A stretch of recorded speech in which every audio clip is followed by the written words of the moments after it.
Tens of thousands of classified documents leaked and posted on the web. The real story is that it's war. It's one damn thing after another.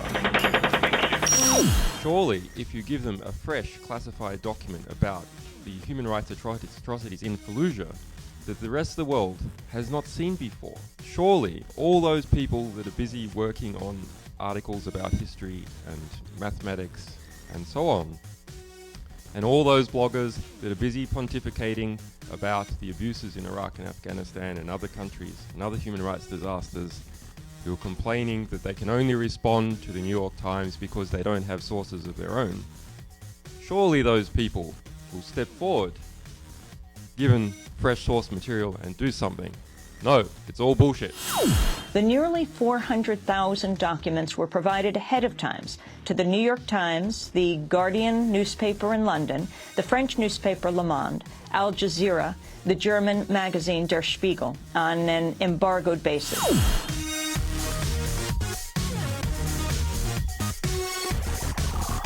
Because we had vastly more material than we could possibly go through, that if we just put it out there, people would summarize it themselves. Well, these documents cover the periods of 2004 to the beginning of 2010. People write about things in general, if it's not part of their career, because they want to display their values to their peers who are already in the same group. Actually, they don't give a fuck about the material. That's the reality. So very early on, we understood from experiences like this that we would have to at least give summaries of the material we were releasing. At least summaries to get people to pick it up, to get journalists to pick it up, to get them to dig deeper. And if we didn't have a summary to put the thing in context, it would just fall into the gutter. Unlike other organizations, we always release the full source material. It is the most accurate description of a war to have ever been released.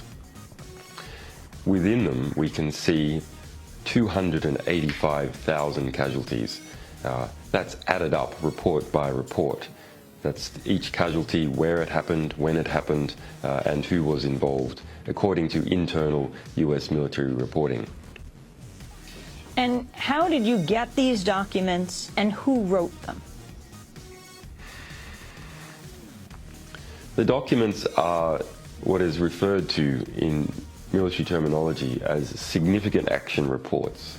So those are field reports by the US Army, radioed back to base, of everything those soldiers and commanders considered significant. Said the U.S. may have broken international law if it knowingly transferred prisoners to potential places of abuse. I heard in your introduction that the Pentagon claims that the Iraqi government is responsible for this. But in international law, it is the person or government or organization that has effective control that is responsible. And certainly before the technical legal handover from the Coalitional Provisional Authority to the Iraqi government, it is clear that the United States and other coalition forces were the effective, legally responsible group for those. We can see the involvement of Iran.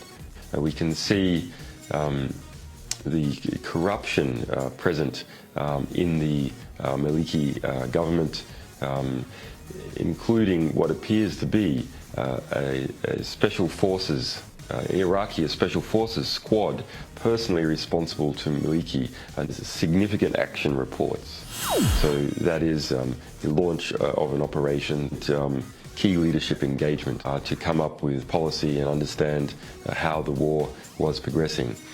Clearly this material must have come from someone or some persons within the Pentagon or within the United States military. And it's worth pointing out that there are clearly good people in the Pentagon who are not happy with the progress of the Iraq war, and those people have chosen to provide us with this material and presumably have chosen to provide us with other material that we have released over the years.